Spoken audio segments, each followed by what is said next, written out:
अस्सलाम वालेकुम students, how are you? I hope you all are doing well. और हाज़िर हुए हैं नए लेक्चर के साथ। और आज हम दो एसएलओज़ या दो टॉपिक्स को कवर करेंगे। जो फर्स्ट है वो है ऑर्बिट और ऑर्बिटल के बारे में, and the second one is about Heisenberg's uncertainty principle. तो स्टार्ट लेते हैं अपने पहले टॉपिक से, ऑर्बिट और ऑर्बिटल के बीच में डिफरेंस मेन। और ये बहुत सी आसान और बेसिक से टॉपिक है, ये पढ़ लें तो आपके लिए आगे वाले टॉपिक्स भी जो हैं चैप्टर के वो बहुत ईजी हो जाएंगे। और ये बहुत लाजमी है इनके बीच में डिफरेंस मालूम करना, क्योंकि इनके जो वर्ड हैं ये मिलते जुलते हैं, बस दो लेटर्स की एडिशन है। तो चलते हैं डिफरेंस पहले इनकी डेफिनेशन में देखें तो orbit is the gravitationally curved trajectory of an object such as the trajectory of a planet around a star. तो इसमें बेसिकली यही कह रहा है कि ट्रेजेक्ट्री पहले आपको पता होना चाहिए। ट्रेजेक्ट्री किसे कहते हैं? ट्रेजेक्ट्री कहते हैं पाथ को, ठीक है। कोई भी पाथ है जिसके सराउंड या जिस पर कोई भी कार मूव करती है, तो कोई भी जिस तरह से रोड है वो कार का क्या हो जाएगा? ट्रेजेक्ट्री हो जाएगी। यानी कि किसी भी पॉइंट से कार किसी भी पॉइंट तक मूव कर रही है, ठीक है। तो उस जो उसने रास्ता इख्तियार किया होगा एक पॉइंट से दूसरे पॉइंट तक मूव करने में, तो उसे हम क्या कहेंगे? उस कार की ट्रेजेक्ट्री कहेंगे। तो यहाँ पर एग्जांपल दे के समझाया गया है, यानी कि एक ऑर्बिट एक फ़िक्स्ड पाथ होता है। जिस तरह से कोई भी स्टार है, अब सन क्या है? वो भी एक स्टार है। अर्थ एक प्लेनेट है, उसके सराउंड घूम रहा है। यानी कि ये एक फ़िक्स्ड पाथ है। अर्थ अपने फ़िक्स्ड पाथ पर है, अपने ट्रेजेक्ट्री पर सन के जो अराउंड घूम रहा है। और उसका पाथ जो है वो चेंज नहीं हो सकता। यानी कि जो 365 ईयर्स होते हैं उसमें वो पूरा, यानी कि वो राउंड ट्रिप लगाता है, और फिर अगले जो 365 डेज़ होंगे उसमें भी वो उसी पाथ को फॉलो करेगा। उसके पाथ में कोई चेंजिंग नहीं आएगी। और ऑर्बिटल का अगर हम कंसेप्ट देखें तो वो इसके कुछ उलट है। An orbital is an mathematical function that describes the wave like behaviour of either of one electron और a pair of electrons in an atom. यानी कि ये एक फिक्स्ड पाथ नहीं है, ये एक हम कह सकते हैं वेव लाइक बिहेवियर। वेव क्या होती है? जिसमें क्रेस्ट एंड ट्रफ होते हैं। एक फिक्स्ड स्ट्रेट लाइन नहीं होती है, आपको पता होगा। वेव हमारे पास क्रेस्ट और ट्रफ की फॉर्म में होती है, यानी कि उसका जो स्ट्रक्चर होता है वो कुछ यूँ होता है कि उसके अंदर अगर हम किसी भी चीज़ को मूव करवाएं तो अप एंड डाउन मोशन होगी उसके अंदर, ठीक है। एक स्ट्रेट पाथवे नहीं होगा, एक ट्रेजेक्ट्री जो होगी उसकी वो स्ट्रेट नहीं होगी। यानी कि एक कन्फाइंड पाथवे या एक फिक्स्ड पाथवे नहीं होगा उसके अंदर। एक हम कह सकते हैं 3 डायमेंशनल एरिया होगा जिसमें वो मूव करेगा। तो मैं एग्जांपल अगर लूँ, ये तो मैंने बाहर से आपको समझा दिया ऊपर ऊपर से।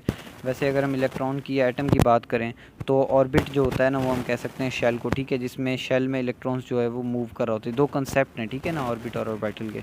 और जो ऑर्बिटल है यानी उसे हम कहते हैं in terms of atom. Orbital क्या होता है? यानी कि एक ऐसा रीजन होता है, ठीक है, एक ऐसा रीजन होता है 3 डायमेंशनल रीजन, जहाँ पर इलेक्ट्रॉन के पाए जाने की प्रोबेबिलिटी मैक्सिमम हो, ठीक है। जहाँ पर हमें ये मालूम हो कि इस एरिया में, इस किसी भी एरिया में जो है वो हमारे पास इलेक्ट्रॉन पाया जा सकता है। फॉर एग्ज़ाम्पल अब ये शेल है, क्या है? शेल, ठीक है। आपने बात ये याद रखनी है कि जो ऑर्बिटल होते हैं वो शेल्स में प्रेजेंट होते हैं, ठीक है। तो वो फिर मैं आगे आपको बताऊंगा डिफरेंसेस के बाद कि कौन से शेल में कौन कितने ऑर्बिटल्स होते हैं, ठीक है। तो फॉर एग्जांपल ये एक शेल है, तो इसके इस एरिया में हम कह सकते हैं कि हमारे पास प्रोबेबिलिटी जो है मैक्सिमम पाई जा सकती है। यानी कि इस जगह भी हो सकता है इलेक्ट्रॉन, इस जगह भी हो सकता है, इस जगह भी हो सकता है, इस जगह भी, यानी कंफर्म नहीं है हमें। ये एक हमारी प्रोबेबिलिटी है, ये एक हमारा हम कैसे अंदाज़ा है कि यहाँ पर इलेक्ट्रॉन मैक्सिममली फाइंड हो सकता है। तो आई होप आपको समझ आया होगा ऑर्बिट और ऑर्बिटल के बीच में ये डेफिनेशन का मेन इसका डिफरेंस। तो अब जिस तरह से आपको कंसेप्ट समझ आ गया तो आगे वाले डिफरेंसेस आपके लिए बहुत ही आसान हो जाएंगे उनको समझने के लिए, ठीक है। तो अगर हम नेक्स्ट मूव करें ऑर्बिट और ऑर्बिटल के बीच में, तो शेप का आता है डिफरेंस। शेप क्या होती है? ऑर्बिट की बिल्कुल सर्कुलर होती है। ये आपको कंफर्म याद रखना है कि ये सर्कुलर ही रहती है। एग्जाम्पल में जैसे मैंने आपको बताया सन के अराउंड अर्थ का घूमना, ये सर्कुलर पाथ है, ठीक है ना। इसमें कोई यानी कि पाथ में डिस्ट्रक्शन या कोई भी डिस्टॉर्शन नहीं है। एक फिक्स्ड सर्कुलर पाथ है जिसके अंदर उसने मूव करना है। और ऑर्बिटल को अगर हम देखें तो it has no any definite path, but it has 3 dimensional area where it's finding probability is maximum. तो नेक्स्ट पाथवे की बात करें, fixed pathway around a central mass, ये वही बात हो गई। Uncertain region around atomic nucleus. तो अब आपको हर चीज़ आसान लगेगी इसके डिफरेंसेस में। यानी कि एक फिक्स्ड पाथ में मूव कर रहा है तो ऑर्बिट, फिक्स्ड में नहीं कर रहा, किसी अनसर्टेन में, किसी अनकन्फर्म्ड एरिया में, उसे हम क्या कहेंगे, ऑर्बिटल कहेंगे। एग्जांपल्स की बात करें, movement of planets around stars, satellites, यानी स्पेस के जो भी सिस्टम्स होते हैं वो परफेक्ट होते हैं, ठीक है। वो परफेक्ट बनाए गए हैं अल्लाह की तरफ से, और वो अपने एक ही पाथवे जो उन्हें दिया गया है, एक ही ट्रेजेक्ट्री जो दी गई है, वो उसी में मूव करेंगे, वो अपनी पोजीशन को चेंज नहीं करेंगे, ठीक है। और ऑर्बिटल के उसमें देखें तो movement of electrons around atomic nucleus, यानी कि जो ऑर्बिटल का कंसेप्ट था वो जो है वो बिल्कुल 100% राइट था, कि यानी कि इलेक्ट्रॉन जो है उसकी प्रोबेबिलिटी जहाँ मैक्सिमम हो जिस एरिया में, उसे हम कहते हैं ऑर्बिटल कंसेप्ट, और रियल में भी यही था।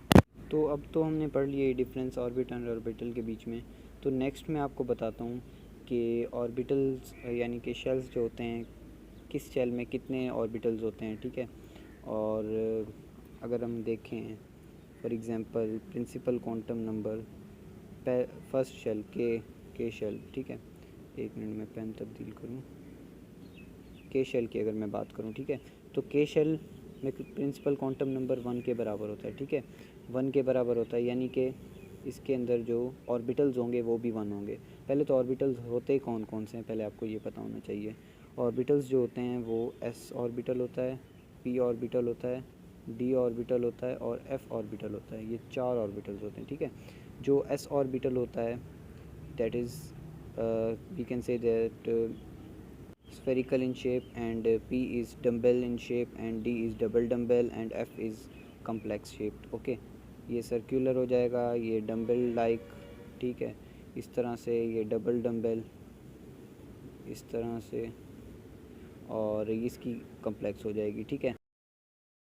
स्टूडेंट्स, ये हमारे पास 4 ऑर्बिटल्स, हमारे पास 4 जो ये सब शेल्स हैं, इस एस सब शेल जो होगा इसके अंदर कितने इलेक्ट्रॉन्स होंगे, इसके अंदर हमारे पास 2 इलेक्ट्रॉन्स होंगे।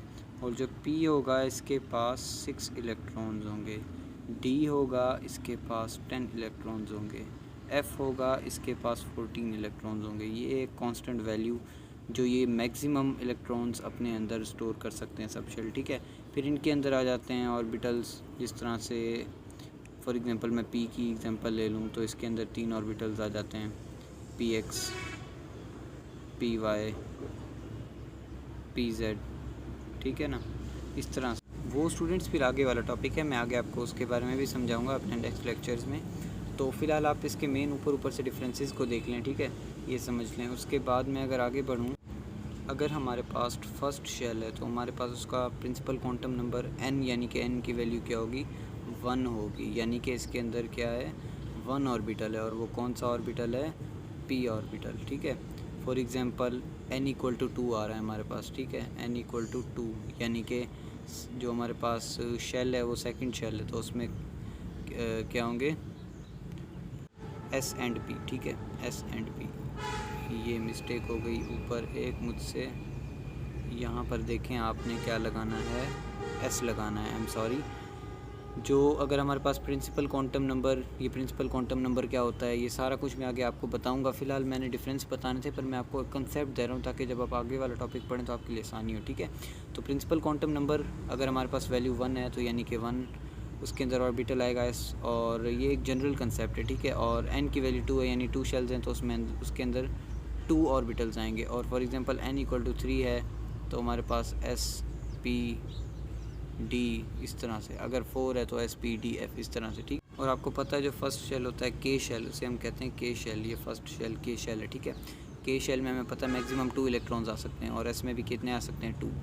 और सेकंड शेल आता है के बाद एल शेल, ठीक है, एल शेल, उसके अंदर कितने इलेक्ट्रॉन्स आ सकते हैं, 8 इलेक्ट्रॉन्स, 2 इसके 6 इसके, ठीक है। इसी तरह आगे सीरीज़ चल रही है। तो ये बेसिक कंसेप्ट्स हैं, आपने ये बेसिक अपनी याद रखनी है। इस तरह से आपके लिए हर चीज़ आसान हो जाएगी। एक मैंने यूनिक ट्रिक बताई है, हम कह सकते हैं कि शेल्स को जब हम अरेंज करेंगे ना, आगे जाके इलेक्ट्रॉनिक कन्फिग्रेशन में भी हमें काम आएगा। जब हम आगे ऑफ बॉ प्रिंसिपल, हुन्स रूल, यानी कि इलेक्ट्रॉनिक कन्फिग्रेशन के रूल्स पढ़ेंगे, उनके अंदर इनको किस तरह से सेट करना है, कौन सी चीज़ पहले लगानी है, कौन सा ऑर्बिटल पहले लगाना है, ये सारे कंसेप्ट मैं आपको बताऊंगा। लेकिन फ़िलहाल आपने क्या करना है, डिफरेंसेस को देखना है ऊपर से। तो आई होप आपको डिफरेंसेस समझ आ गए होंगे ऑर्बिटल और ऑर्बिटल के बारे में, मेनली यही डिफरेंसेस होते हैं। अब मैं आता हूँ लास्ट टॉपिक, हेज़नबर्ग्स अनसर्टेनिटी प्रिंसिपल के ऊपर। एक मिनट, इसको कर लेते हैं रेस।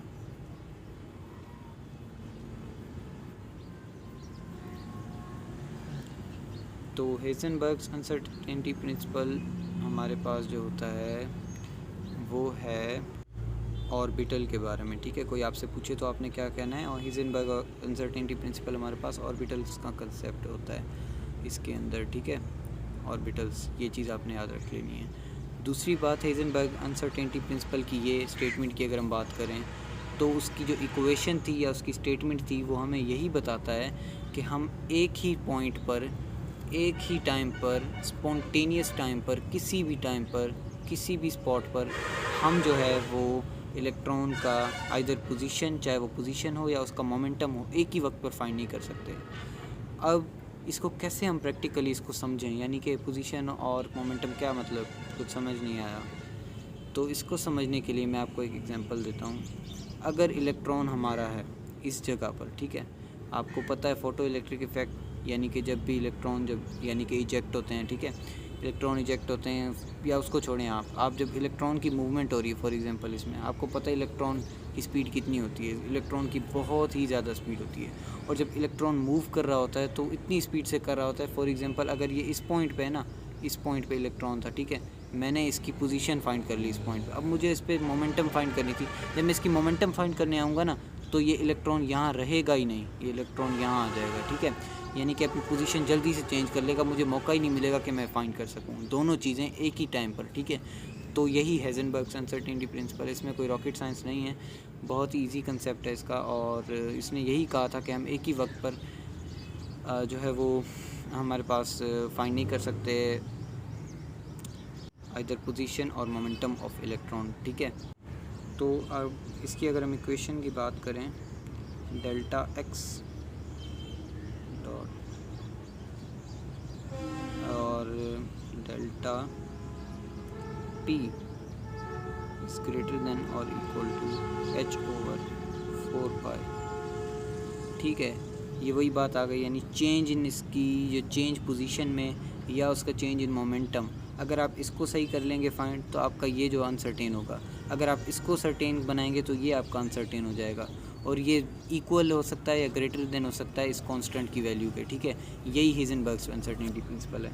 इक्वेशन में आपको कोई पूछे तो आपने इक्वेशन इस तरह से बतानी है। स्टेटमेंट कोई आपसे पूछे तो आप क्या कहेंगे, आप कहेंगे कि हमारे पास जो भी इलेक्ट्रॉन रिवॉल्व कर रहा होता है उसकी एग्जैक्ट पोजीशन और उसकी मोमेंटम किसी भी स्पॉन्टेनियस टाइम पर या किसी भी टाइम पर हम एक ही वक्त पर फाइंड नहीं कर सकते। That is all about the Heisenberg's uncertainty principle. तो आई होप आपको समझ आए होंगे ये डिफरेंसेस भी और हेज़नबर्ग्स अनसर्टेनिटी प्रिंसिपल का कंसेप्ट भी। मैं उम्मीद करता हूँ आपको लेक्चर पसंद आया होगा। अगर पसंद आया तो लाइक कर दें, अगर पसंद नहीं आया तो कोई बात नहीं, वैसे कुछ ना कुछ तो आपको डिफरेंसेस मालूम हुए ही होंगे। सो अब लेक्चर पूरा होता है, आपका टाइम ज़ाया नहीं करेंगे और मिलते हैं नेक्स्ट लेक्चर में। टिल दैट अल्लाह हाफ़िज़।